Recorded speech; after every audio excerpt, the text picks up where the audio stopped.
Hello everyone, welcome to all of you. Okay, तो आपके सामने क्या है, आरपीएससी ने क्या है अपना कैलेंडर इशू कर दिया है 2026 के लिए अप टिल दिसंबर कि हम कौन सा एग्जाम कब करवाएंगे। कुछ स्पेसिफिक डेट्स उन्होंने क्या है रिजर्व रखी हैं और सारे स्पेकुलेशंस हो रहे हैं कि भी कब आरएस का एग्जाम हो सकता है, प्री कब हो सकता है, मेंस कब हो सकता है, सारी चीजें। तो इन चीजों को क्या है हम थोड़ा सा डिस्कस करेंगे। और हमारे पास क्या है, हम कोई स्ट्रैटेजी डिस्कस नहीं करेंगे आरएस की तैयारी आपको कैसे करनी है, क्या करना है, आरएस में कितने फेजेस होते हैं, वो सब आप अच्छी तरह से जानते हैं। हम सिर्फ थोड़ा सा क्या है सटली अपने अप्रोच रखेंगे, हल्की सी की भी किस तरह से आपकी रिफाइंड अप्रोच हो चेंजिंग पैटर्न के अंदर। ठीक है, तो अब एक इंपॉर्टेंट चीज ये आ जाती है कि आरएस के एग्जाम में 3 फेजेस हैं। ठीक है, और एक चीज सबसे इंपॉर्टेंट है कि भी आरएस का एग्जाम प्रीलिम्स के अंदर आरपीएससी कितना टाइम देगी, मेंस में कितना टाइम देगी और फिर इंटरव्यू में कितना वक्त लगेगा। इन सारी चीजों को आरपीएससी को ध्यान में रख करके काम करना पड़ेगा। तो सबसे पहला इंपॉर्टेंट हम बात कर लेते हैं कि आरएस अगर प्री होता है तो आपको टाइम कितना मिलेगा, how much time RPSC will give you for RS prelims examination. वो हम बात कर रहे हैं नोटिफिकेशन के बाद की। ठीक है, तो यहां पर ध्यान रखिएगा कि आरपीएससी मैक्सिमम टू मैक्सिमम आपको 3 to 4 मंथ्स का टाइम देगी। क्लियर, 3 to 4 मंथ्स का आपको क्या करेगी टाइम देगी। ठीक है, और इतना ही टाइम आपको क्या करेगी आरपीएससी किस में देगी, मेंस के लिए देगी। तो पहली चीज तो आप ये ध्यान रख लीजिएगा कि प्रीलिम्स के बाद मैक्सिमम हम कह सकते हैं 3 to 5 मंथ्स। क्लियर है, मैक्सिमम है ये। ठीक है, ये तो एक्सेप्शनल केस है, ध्यान रखिएगा, मेंस के लिए एक्सेप्शनल केस है। तो उसी तरीके से क्या है आपको रेडी होके रहना है। क्या रेडी होके रहना है, क्योंकि अगर हम आरपीएससी के सिस्टम के अकॉर्डिंग जाएं, क्या अगर सिस्टम के अकॉर्डिंग जाएं कि आरपीएससी आपको प्रीलिम्स में 6 महीने दे दे फिर मेंस में दे दे, तो आरपीएससी का जो शेड्यूल होगा आरएएस के लिए वो इतना एक्सटेंड कर जाएगा, फिर आरपीएससी के ऊपर वही एलिगेशंस आ जाएंगी कि आप आरएएस एग्जाम को कंप्लीट करने के लिए 2 साल से भी ज्यादा टाइम ले रहे हैं, क्योंकि इंटरव्यूज में भी क्या है बहुत सारा वक्त लगता है। इट टेक्स 3-4 महीने तो इंटरव्यूज ही क्या है चलते रहते हैं। तो आरपीएससी को फाइनल रिजल्ट निकालने में बहुत ज्यादा क्या हो जाएगा, डिले हो जाएगा, टाइम हो जाएगा। तो ध्यान रखिएगा कि यहां पर आपको मैक्सिमम 3 to 4 मंथ्स और यहां पर भी आपको क्या है उतना ही टाइम मिलेगा जब आपका प्री हो जाएगा उसके बाद में। ठीक है, अब एक चीज सबसे बड़ी इंपॉर्टेंट आ जाती है, तो ये मोस्ट प्रोबेबली हम बात कर लेते हैं। तो ये आता है आपके पास में आफ्टर नोटिफिकेशन हम बात कर रहे हैं, तो ये आ रहा है आपके पास में अराउंड अबाउट 6 to 8 मंथ्स। ठीक है, हम नोटिफिकेशन के बाद 6 to 8 मंथ्स की बात कर रहे हैं। We are talking about 6 to 8 months after the notification. ठीक है, तो ये ध्यान रखिएगा कि अगर आपने तैयारी बिल्कुल शुरू भी नहीं की है और आप बिल्कुल न्यू स्टूडेंट हैं, क्लियर है, तो भी आप इस एग्जाम को इतने टाइम में क्लियर कर सकते हैं। ये ध्यान रखिएगा। ठीक है, ये मिथ है कि आपको 2 साल की तैयारी चाहिए, 1.5 साल की तैयारी चाहिए, 18 महीने, 24 महीने या कुछ, इतने टाइम में आप इसे इजीली क्लियर कर सकते हैं। सवाल ये है कि आप डिटरमिन्ड कितने हैं, how much determined you are. ठीक है, क्योंकि अगर आप मिनिमम 7 महीने तो आपको मिल रहे हैं, इट्स गेटिंग 7 मंथ्स। अब 7 मंथ्स के डेज, जितने डेज 7 मंथ्स में होते हैं, हम नोटिफिकेशन के बाद की बात कर रहे हैं। अगर आपने हर रोज 10 घंटे दे दिए 10 आवर्स, तो अगर आप मल्टीप्लाई करेंगे उसके साथ में क्या है मल्टीप्लाई करेंगे तो वो 2000 घंटों के लगभग पहुंच जाता है। और इतनी ही आपको क्या है तैयारी की जरूरत होती है। ठीक है, तो जैसे मैंने कहा we are not doing any strategy whatever it is. ठीक है, तो अब हम बात करते हैं कि आपकी अप्रोच क्या होनी चाहिए, what approach you should use. तो अप्रोच का मतलब ये है यूज करना, आपको यही करना है। ध्यान रखिए कि जब तक आपका प्रीलिम्स का नोटिफिकेशन नहीं आ जाता, क्लियर है, आपका प्रीलिम्स का नोटिफिकेशन नहीं आ जाता है, तब तक आप प्योरली प्रीलिम्स फोकस काम बिल्कुल भी मत कीजिए। देखिए, और दूसरी बात, disclaimer, this is only suggestion, ये सिर्फ आपके लिए सजेशन है। दूसरी चीज, किसी भी तरीके की आपको प्रॉब्लम हो तो डिस्क्रिप्शन में आपको नंबर मिलेगा, उस पर आप व्हाट्सएप करके अपने क्वेरीज पूछ सकते हैं, या फिर आप क्या कर सकते हैं, ठीक है, कमेंट बॉक्स में लिख के कर सकते हैं। क्योंकि यहाँ पर क्या है, आपको प्रीलिम्स प्योरली, अगर आपको क्या कहते हैं प्रीलिम्स पे लग जाओ, यू विल बी लीथल, आप बिल्कुल ही सिलेक्ट नहीं हो पाओगे, कभी भी सिलेक्ट नहीं हो पाओगे कि आप आज से प्रीलिम्स पे लग गए, क्योंकि प्रीलिम्स के लिए जो मिनिमम 3 मंथ्स का टाइम है वो आपके लिए इनफ है। अगर आप स्क्रैच से शुरू कर रहे हैं, जीरो लेवल से भी शुरू कर रहे हैं, तो 3 months is enough for you, क्योंकि वहां पर क्या है कि आपको सिर्फ क्या है, मैक्सिमम टू मैक्सिमम कितने मार्क्स लाने हैं, हाउ मच, 40% मार्क्स लाने हैं, और वो आप 40% सिलेक्टेड सेक्शंस के जरिए ला सकते हैं, ठीक है, जो मेंस ओरिएंटेड हो उस तरह से हो। अब हम बात कर लेते हैं कि प्रीलिम्स और मेंस किस तरह से क्या है आप हैंडल करें, ताकि जिससे क्या है आपको दिक्कत ना आए और आपके लिए क्या है पॉजिटिवनेस रहे, मोटिवेशन रहे, ठीक है। तो यहां ध्यान रखिएगा जब हम प्रीलिम्स की बात कर रहे हैं, when we are talking only about prelims, ठीक है, तो यहां पर क्या है कि प्रीलिम्स का सिर्फ एक ही चीज है जिस पर आपको फोकस करना है, वो आप कंटिन्यू फोकस रखिए। क्या करिए, कंटिन्यू फोकस रखिए, और वो है आपके मैथ्स रीजनिंग,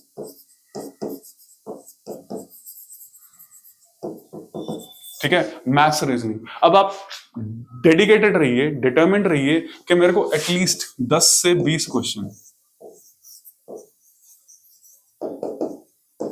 ठीक है, मिनिमम 10 मैक्सिमम 20, इससे ज्यादा नहीं, जब तक आपका प्रीलिम्स नहीं आ जाता। इतने क्वेश्चंस आपको टॉपिक वाइज जो भी आपको अच्छा लगे उसमें से क्या है करने ही करने हैं डेली बेसिस पे, क्योंकि प्रीलिम्स ज्यादा दिन टाइम नहीं, अब आपका नोटिफिकेशन में ज्यादा टाइम नहीं लगेगा, आपका नोटिफिकेशन जल्द ही आने वाला है, क्या जल्द ही आने वाला है, तो मींस टाइम आपको ज्यादा नहीं मिलने वाला है। जो दो रिजर्व डेट्स आपको दे रखी हैं, मोस्ट प्रोबेबली 50% चांसेस हैं कि आपका जो मई में आपको रिजर्व डेट दे रखी है उस पर आपका क्या हो, एग्जाम हो जाए, जो एग्जाम कैन बी कंडक्टेड। तो उसके लिए क्या है, ये जो चीजें हैं ये एक्स्ट्रा आपको क्या करेगा, बेनिफिट करेगा, ठीक है। अब हम बात कर लेते हैं कि कौन से एरियाज हैं जहां जिन पर आप क्या ज्यादा फोकस करें, क्या करें, ज्यादा फोकस करें, जिससे आपका सिलेबस भी कवर होता रहे और आपको दिक्कत भी नहीं आए। तो पहली बात तो हमने कर ली मैथ्स रीजनिंग, और दूसरा जो है वो करंट अफेयर्स, ठीक है। अब करंट अफेयर्स आपको दो तरह से करना है, एक तो आप प्रीलिम्स के लिए करंट अफेयर्स कर रहे हैं और एक क्या कर रहे हैं, मेंस के लिए कर रहे हैं, ठीक है। तो अभी आपको फोकस करना है करंट अफेयर्स पर, मेंस के लिए करंट अफेयर्स जो है क्या करना है, मेंस के लिए करंट अफेयर्स पर फोकस करना है, जिससे क्या है कि आपका स्टैटिक पोर्शन, और यहां पर क्या है उसको स्टैटिक पोर्शन से रिलेट करिए,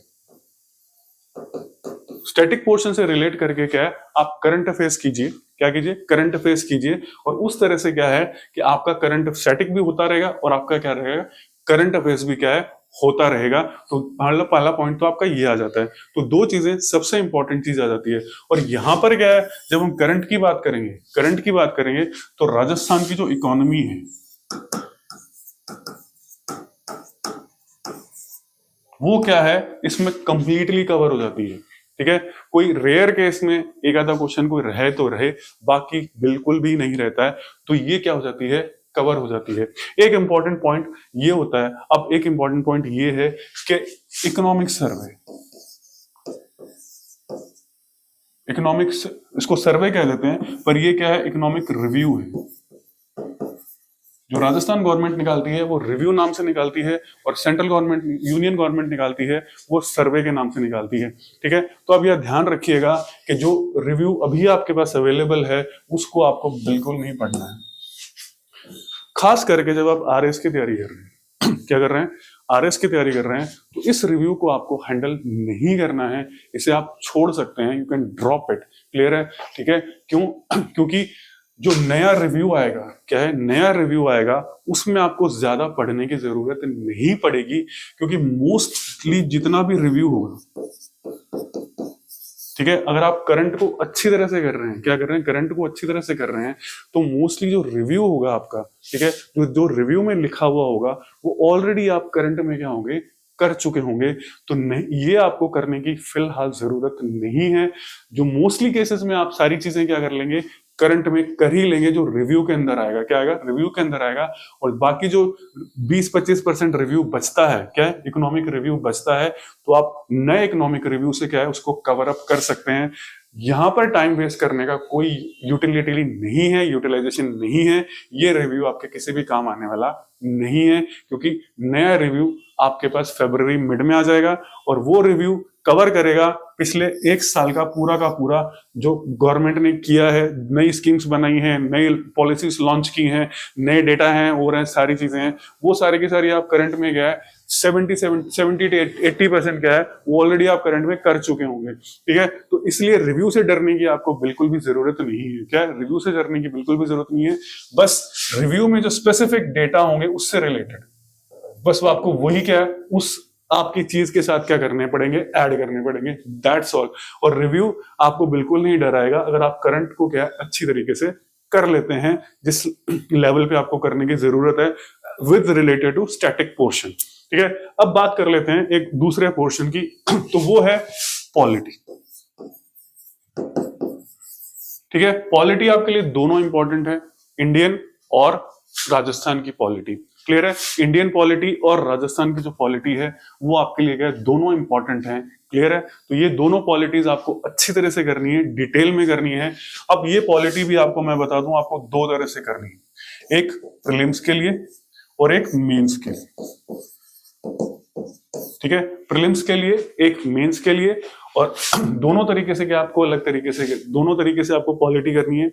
मेंस, प्री मेंस, यानी जब आप दोनों को इकट्ठा पढ़ रहे हो, क्या कर रहे हो, इकट्ठा पढ़ रहे हो, स्पेसिफिकली प्री नहीं कर रहे हो, तो यहां पर क्या है आपको कॉन्सेप्ट बिल्डिंग करनी है।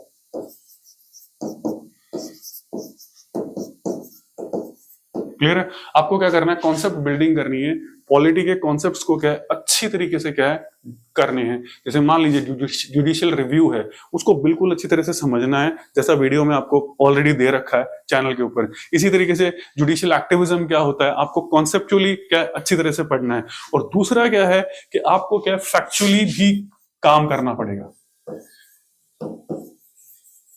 ठीक है, फैक्चुअली का मतलब आजकल क्या है, आरपीएससी स्पेसिफिक क्या पूछ रही है आपसे, आर्टिकल पूछ रही है। ठीक है, वो ये नहीं पूछ रही कि आर्टिकल 16 किससे रिलेट कर रहा है। क्लियर है, वो ये नहीं पूछ रही आर्टिकल 16 किससे रिलेट कर रहा है, वो अंदर तक जाके क्या पूछ रही है, आर्टिकल 16(3) क्या कहता है। क्लियर है, आर्टिकल जो 16(3) है वो आपको क्या कह रहा है, व्हाट इट इज सेइंग। तो उस तरह के क्वेश्चंस भी क्या है आरपीएससी क्या है पूछ रही है, एसएसबी भी पूछ रही है। तो दोनों तरह से आपको, तो ये चीजें क्या है आपको खाली प्रीलिम्स के वक्त करनी है। जब आप मेंस की तैयारी कर रहे हैं, फिलहाल कर रहे हैं, तब तक आपको इतनी डिटेल में जाने की जरूरत नहीं, क्योंकि आपको कंफ्यूज कर देगी। ठीक है, कि आप रट नहीं पाएंगे। तो फाइनली जब आप प्रीलिम्स की तैयारी में हो, तब जब आपका नोटिफिकेशन आ जाए, तब आप क्या कीजिए, इन चीजों को कीजिए, क्या कीजिए, इन चीजों को करते जाइए। ठीक है, तो ये चीजें आपके लिए क्या इंपॉर्टेंट हो जाती हैं। तीसरा आपके पास क्या, इकोनॉमी। ठीक है, तो इकोनॉमी में क्या है, थोड़ा सा आपको डीपली पढ़ना पड़ेगा, क्योंकि आरपीएससी जो क्वेश्चन पूछ रही है वो कॉन्सेप्चुअली काफी डिटेल पूछना शुरू कर दिया उसने। एक ही कॉन्सेप्ट, एक ही क्वेश्चन में क्या है वो 4 अलग अलग कॉन्सेप्ट्स को क्या है आपसे पूछ रही है इकोनॉमी से रिलेट करके। ठीक है, और यहाँ पर अब बारी आ जाती है कि और चीजें आप कौन सी करें, तो यहाँ पर क्या है आप राजस्थान की ज्योग्राफी पे फोकस कीजिए। क्या है, आप किस पे फोकस कर रहे हैं, राजस्थान की ज्योग्राफी पे क्या कर रहे हैं आप फोकस कर रहे हैं। ठीक है, तो ये क्या हो गया, मोटे तौर पे आपके क्या चीजें कवर हो जाती हैं, इन चीजों, ये क्या आपका प्रीलिम्स क्या इजीली कवर हो जाएगा। आपको हिस्ट्री पढ़नी है। ठीक है, तो हिस्ट्री को क्या है आप एक बार क्या है प्रीलिम्स तक छोड़ दीजिए, लीव इट, कि चाहे वो राजस्थान की हो चाहे वो इंडिया की हो। ठीक है, leave it for prelims exam, जब तक प्रीलिम्स का आपका नोटिफिकेशन नहीं आ जाता है। इन चीजों को अगर आपने सॉलिडिफाई कर लिया, क्या इन चीजों को अगर आपने सॉलिडिफाई कर लिया, तो प्रीलिम्स के 3 महीने के अंदर जो बाकी ये जो छोटी मोटी चीजें हैं, ठीक है, ये जो चीज मैं छोटी मोटी नहीं, sorry, these are very heavy. ठीक है, हिस्ट्री काफी इंपॉर्टेंट हो जाती है, हैवी हो जाती है। ठीक है, तो वो हो जाती, तो ये चीजें क्या है आप प्रीलिम्स के 3 महीनों के अंदर क्या है कवर कर लेंगे। और राजस्थान की हिस्ट्री के अंदर खास तौर पर आपको क्या है कल्चर करना है, कल्चर और जो आर्ट आर्किटेक्चर, और वो उसको आपको फोकस करना है। तो जरूरी नहीं कि आप उसको अभी करें, अभी के लिए क्या आप उसको प्रीलिम्स के तक के लिए टाल दीजिए, क्या प्रीलिम्स तक के लिए टाल दीजिए। और जैसे प्रीलिम्स का आपके पास नोटिफिकेशन आ जाता है, क्लियर है, तब आप क्या कर सकते हैं, इसको कर सकते हैं। ठीक है, और ये एक छोटी सी अप्रोच थी, डिस्क्लेमर सिर्फ क्या है सजेशन है, आपको सजेस्ट किया जा रहा है, एडवाइस दी जा रही है, आपको अच्छी लगे वेल एंड फाइन, नहीं अच्छी लगे तो आप जैसे भी तैयारी कर रहे हैं वैसे क्या है आप करते रहिए, डू इट। क्योंकि अल्टीमेटली क्या है तरीका आप ही का काम करेगा, किसी का सजेस्ट किया हुआ तरीका काम नहीं करता है। ये जस्ट आपको कुछ तरीका बताया गया है कि इस तरीके से अगर आप करते हैं तो आपका टाइम क्या है, बिल्कुल शेड्यूलिंग हो जाती है और हो जाती है। और दूसरी चीज फाइनली फिर मैं आपको बता रहा हूँ कि आरपीएससी का आरएस का नोटिफिकेशन कभी भी इशू हो सकता है। अगर वो नोटिफिकेशन इशू होता है जनवरी एंड तक या फरवरी के फर्स्ट या सेकंड वीक तक, तो आपका मई के अंदर एग्जाम 100% क्या है हो जाएगा। The exam will be conducted prelims examination, उससे ज्यादा टाइम वो आपको नहीं देंगे, they will not give you time. और अगर वो मार्च एंड तक खिंचता है, ठीक है, मार्च एंड तक खिंचता है, तो फिर आपका एग्जाम क्या है जुलाई के अंदर, जुलाई के स्टार्टिंग में चला जाएगा। क्या है, जुलाई के स्टार्टिंग में चला जाएगा। मींस 3 महीने आरपीएससी मिनिमम आपको प्रीलिम्स में देगी और इसी तरीके से क्या है आपको मेंस में मिलेंगे। तो ओवरऑल 7 से 8 महीने का ये टाइम पीरियड रखेंगे, ठीक है। और अब आरपीएससी क्या है, कॉपीज भी क्या है जल्दी जल्दी क्या है चेकिंग कर रही है। और जल्दी कॉपी चेकिंग करने का मतलब इंटरव्यूज भी क्या है रिजल्ट जल्दी आएगा, तो इंटरव्यूज भी क्या होंगे जल्दी होंगे, और आपको ज्वाइनिंग जो होगी वो भी क्या होगी जल्दी मिलेगी, ठीक है, तो जल्दी मिलेगी। तो ये था आज के वीडियो का मेन मोटिव कि आप चेंजिंग पैटर्न, देखिए पैटर्न चेंज नहीं है, थोड़ा सा क्या है क्वेश्चन फ्रेमिंग का पैटर्न उन्होंने क्या है चेंज कर दिया है। पैटर्न वही है, सिलेबस में कोई ऐसी नई चीज नहीं है, वही चीजें सारी आती हैं, सिलेबस सेम वही रहता है। कि हम ये कह लें कि भी कोई चीज सिलेबस से बाहर से आ गई, ऐसा कभी कुछ नहीं होता है। जब भी आप देखेंगे वो सिलेबस के अंदर से ही क्या है सारे क्वेश्चंस पूछे जा रहे हैं, क्या है सारे क्वेश्चंस क्या है पूछे जा रहे हैं। तो इसलिए डरने की आपको क्या है जरूरत नहीं है, सिर्फ इतना ध्यान रखना है अपने कॉन्सेप्ट्स को क्या है बिल्कुल सिक्योर कीजिए। कहीं से भी क्या है क्वेश्चन अगर आ जाता है तो उस क्वेश्चन को आप हैंडल करने की पावर रखते हो, क्या रखते हो, पावर रखते हो, ठीक है आपको। और दूसरी बात आपको ठीक है 100% मार्क्स नहीं लाने हैं, मींस अपने सिलेक्टेड पोर्शंस रखिए। यहां मैं बहुत स्ट्रांग हूं तो उनको और ज्यादा स्ट्रांग कीजिए, और जिनमें वीक हैं आप तो उनको भी क्या आप धीरे धीरे स्ट्रांग करते जाइए, ठीक है। फाइनली अगर आपके पास किसी भी तरह का कोई भी सजेशन हो, if you have any type of suggestion regarding future videos या whatever it is, you are most welcome. आप उसको कमेंट बॉक्स में लिख सकते हैं या व्हाट्सएप पे नंबर पे क्या व्हाट्सएप कर सकते हैं, you can WhatsApp on the number, ठीक है। तो आज के वीडियो में इतना ही, मिलेंगे नेक्स्ट वीडियो में। और हम क्या करेंगे रिफाइंड, यही जो हमारी अप्रोच होगी रिफाइंड अप्रोच, उससे क्या है हम नेक्स्ट वीडियो से पढ़ना भी क्या है शुरू करेंगे, जिससे आपको ये चीजें मिलती रहे और आपको बेनिफिट मिलता रहे घर बैठे बैठे, ठीक है। तो आज के वीडियो में इतना ही। Thank you for watching the video.